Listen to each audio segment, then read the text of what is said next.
Halo traders, ketemu lagi dengan saya Tito Febriano. Di video kali ini kita akan membahas siapa yang masih bingung mana yang lebih baik menggunakan limit order atau stop order. Let's get started.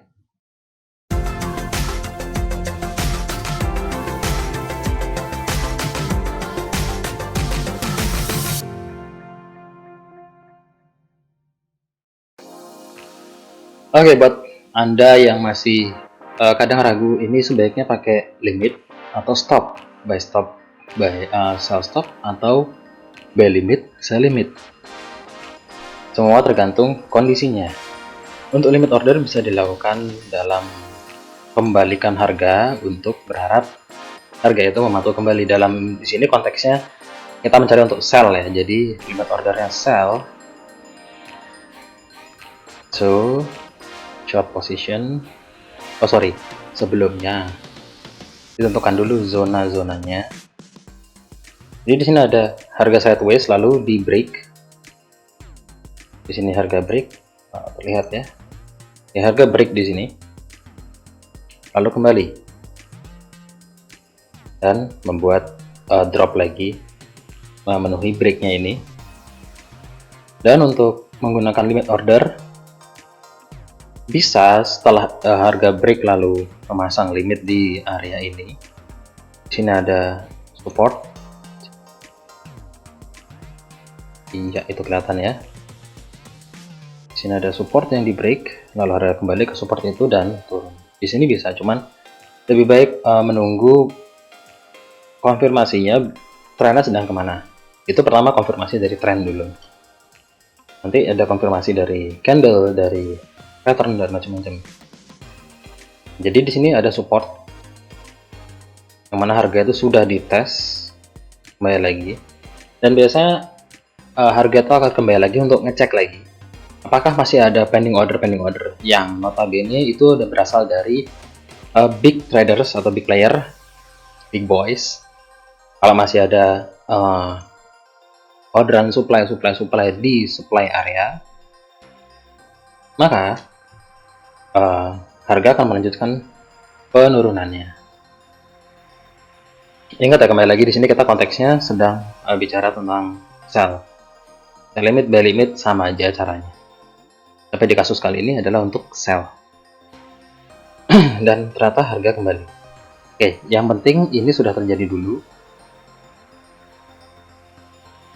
Drop, kembali dan bikin drop.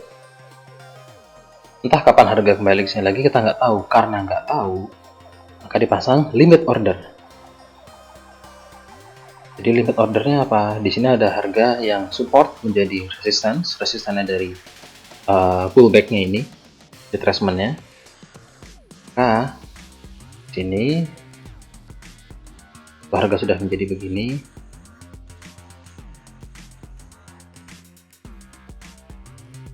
Stop lossnya di atas struktur. Di sini ada struktur.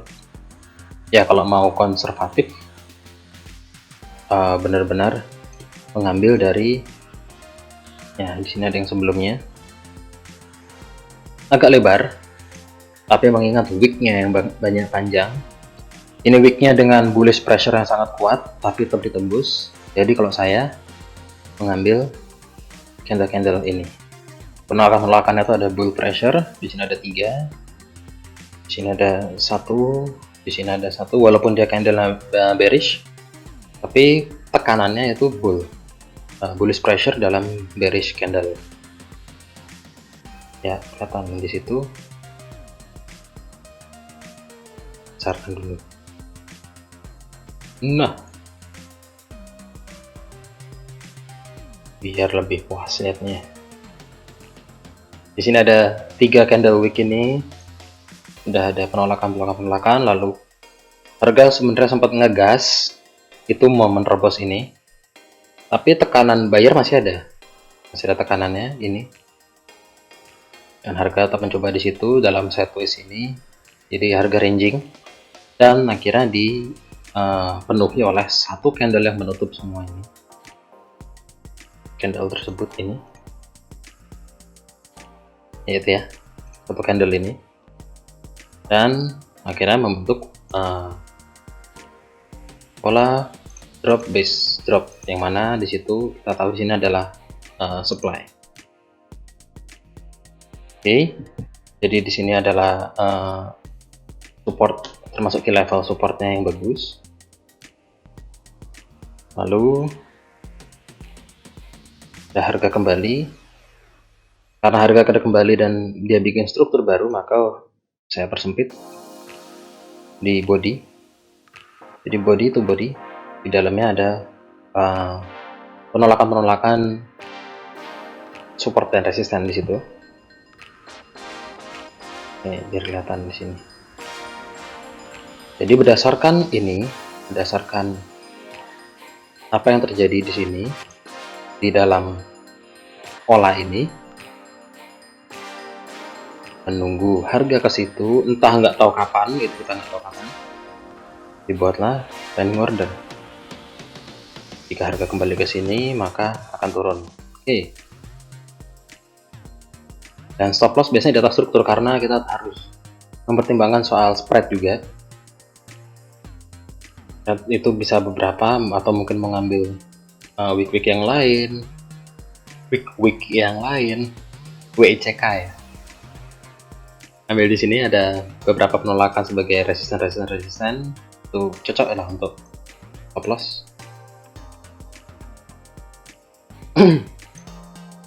Memang besar. Sini kita 1:2, ambil 2,01, 1:2,01.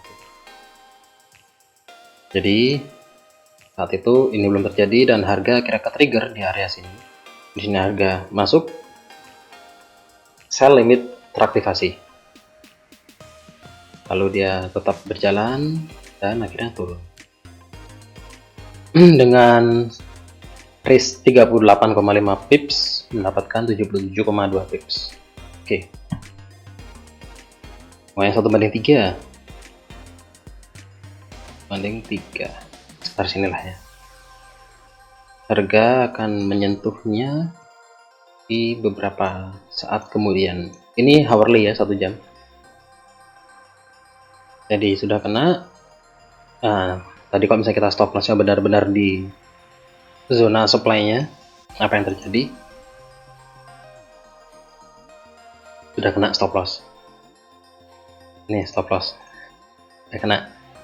Jadi pertimbangkan juga soal spread, karena week itu bisa beberapa broker, apalagi broker-broker yang mungkin ada yang nakal, dia bisa ngambil week yang sangat panjang untuk stop loss hunting, bisa terjadi.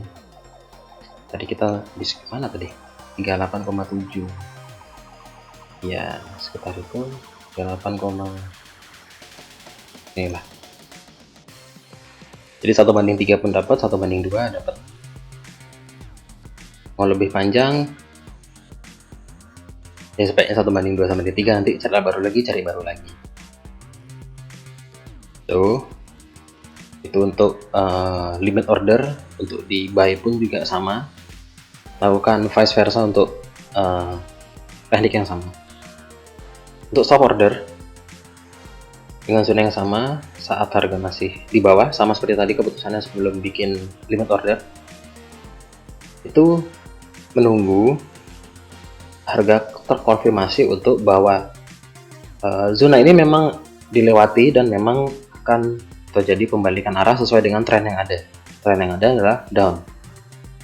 Jadi rata harga sudah masuk. Untuk stop order, para stop order akan menunggu harga mengkonfirmasi dirinya bahwa zona ini sudah selesai dilewati, yaitu dengan, karena ini konteksnya adalah untuk mencari sell, jadi yang dicari adalah pressure dari bearish. Ada bearish pressure yang menembus ini, dan itu juga sudah terjadi di dalam dua top ini, double top, ada pressure kembali. Jadi kalau mau ngambil pressure yang pertama, yang ini bearish pressure yang pertama, bisa dilakukan stop order itu ini ada bearish pressure terjadi, lalu ada harga naik, dan stop ordernya itu di week yang terakhir yang ini. Karena setelah ganti candle, setelah ada jelas ada bearish pressure, lalu dia ganti candle, kemanapun itu candle-nya terserah, kok mau turun lagi ya stopnya di bawah, tunggu candle setelahnya. Ternyata ini candle naik, jadi kita ambil di weeknya, dan stop loss sama di tempatnya yang sama. Ini berdasarkan ini ya.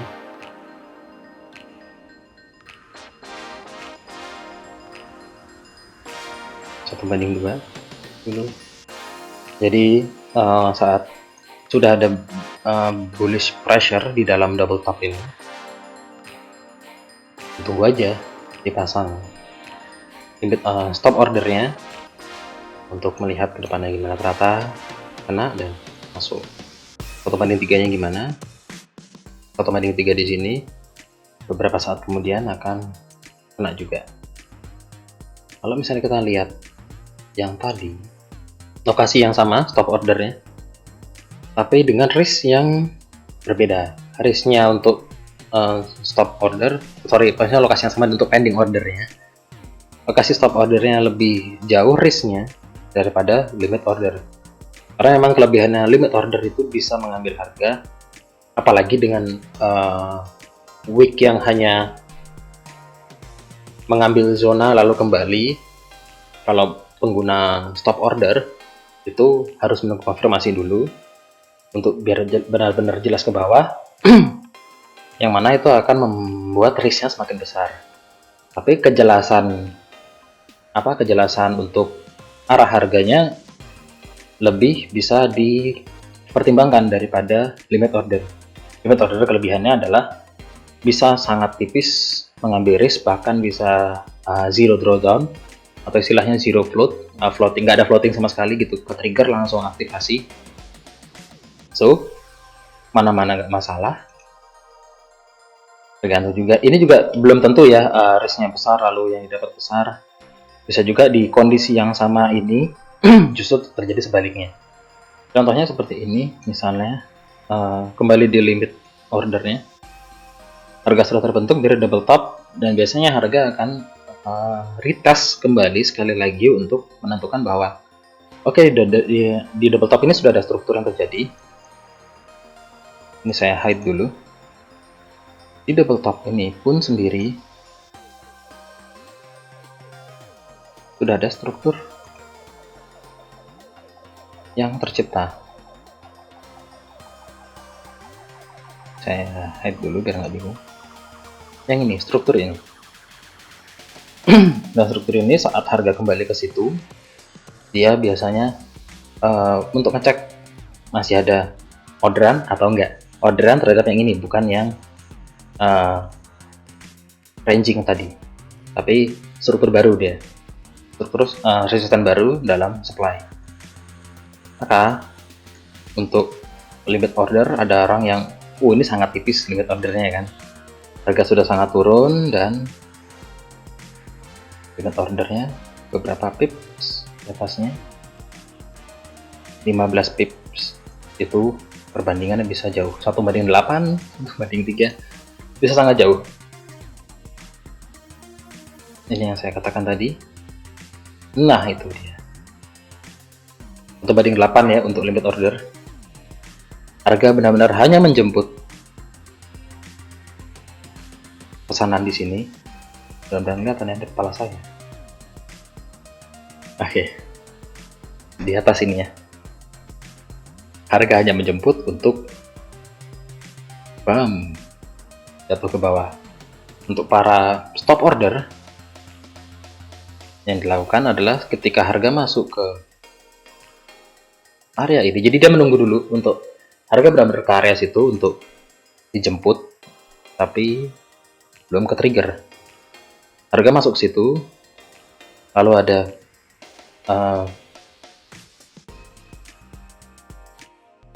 bearish pressure, begitu close ganti candle, langsung OP di sini dengan range yang sama posisinya, stop lossnya tadi hanya 15, sekarang 38. Seperti tadi, range-nya akan lebih besar, dan kalau tadi bisa 1 banding 8, ini 1 banding 2, cukup jauh.